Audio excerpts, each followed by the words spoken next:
আমরা যদিও এত ভালো মুসলমান নই, সমস্যা নেই। আল্লাহ যদি আমাদের দোজখে ফেলেনও, সবচেয়ে খারাপ পরিস্থিতিতে আল্লাহ যদি আমাদের জাহান্নামে ফেলেনও, এটা হবে সাপ্তাহিক ছুটির মতো, কয়েকদিন মাত্র। কারণ তিনি আমাদের এতই ভালোবাসেন যে মুসলমানরা শেষমেশ তো জান্নাতে যাবেই। তাই আমরা যদিও জাহান্নামে যাই, সেটা হবে অল্প কিছু দিনের জন্য, সমস্যা নেই।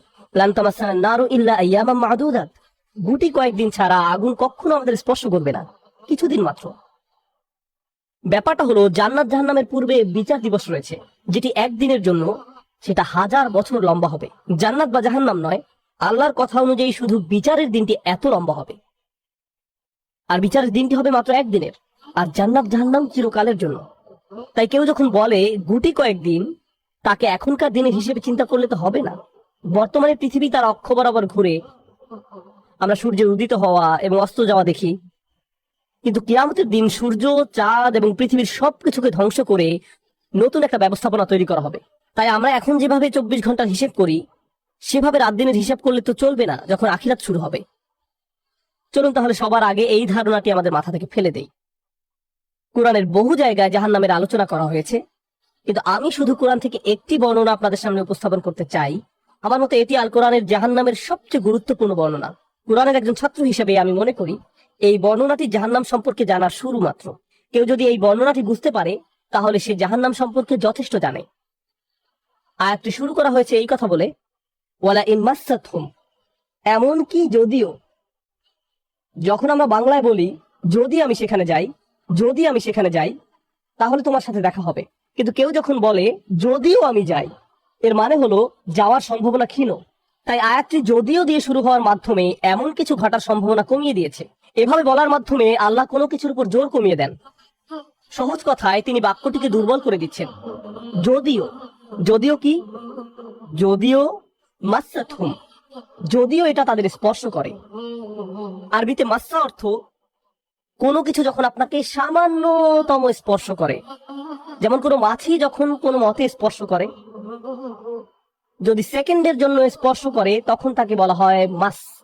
সুতরাং এটা যদি তাদেরকে কোনো মতে স্পর্শ করে 1 সেকেন্ডের জন্য, মাসসাতহুম। এখন কি তাদের স্পর্শ করে? আপনারা হয়তো ভাবছেন আগুন যদি তাদের স্পর্শ করে। আল্লাহ বলছেন নাফহাতুন, একটা হালকা বাতাস যদি তাদের স্পর্শ করে। চলুন এই বাতাস নিয়ে একটু আলোচনা করা যাক। আরবিতে নাফহাতুন বলতে বোঝায় দরজা বন্ধ করলে যখন সামান্য একটু বাতাস এসে পড়ে, পর্দা নড়ে ওঠে, অথবা কেউ জানালা বন্ধ করলে যেভাবে হালকা বাতাসে পর্দা নড়ে ওঠে। এই বাতাসের যা বাহির থেকে ভেতরে আসে বা ভেতর থেকে বাহিরে যায়, দুই ধরনের আছে। একটি হলো লাফহা, লাম যোগে, আরেকটি হলো নাফহা। লাম যোগে লাফহা মানে বাতাসটি গরম, আর নুন যোগে নাফহা মানে বাতাসটি ঠান্ডা। আল্লাহ বলছেন এমন কি যদি ঠান্ডা বাতাস তাদেরকে স্পর্শ করে, যদি ঠান্ডা বাতাস তাদেরকে স্পর্শ করে তোমার প্রতিপালকের শাস্তি থেকে।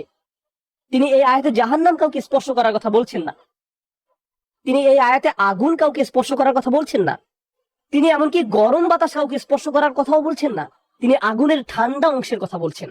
আর এটা আপনাকে চিরকালের জন্য স্পর্শ করছে না।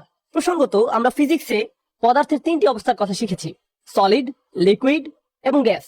সলিড বা কঠিন কিছু যদি স্পর্শ করে আমরা তা অনুভব করতে পারি।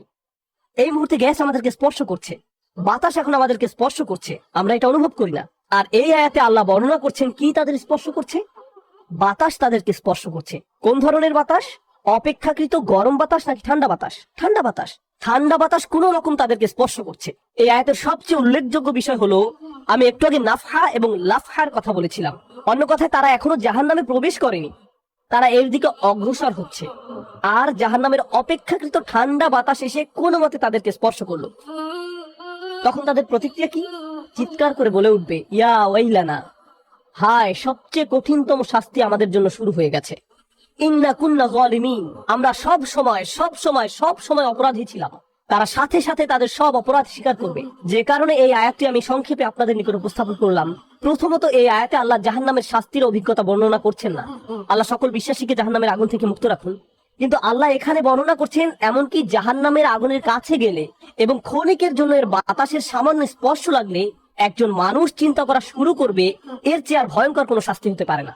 এজন্যই আল্লাহ দোজখের আগুন সম্পর্কে বলছেন, ইন্নাহা সাআত মুস্তাকাররা ওয়া মুকামা, নিশ্চয়ই তা অবস্থানস্থল ও আবাসস্থল হিসাবে কতই না নিকৃষ্ট। অল্প এবং বেশি যে কোনো সময়ের জন্য ওটা কত নিকৃষ্ট জায়গা। 1 সেকেন্ডের জন্য এটা ভাববেন না যে আমি তো খারাপ, আল্লাহ যদি আমাকে জাহান্নামে ফেলেনও এক সময় তো আমি এখান থেকে মুক্তি পাবো। এই ধরনের চিন্তাকে কখনো প্রশ্রয় দিবেন না।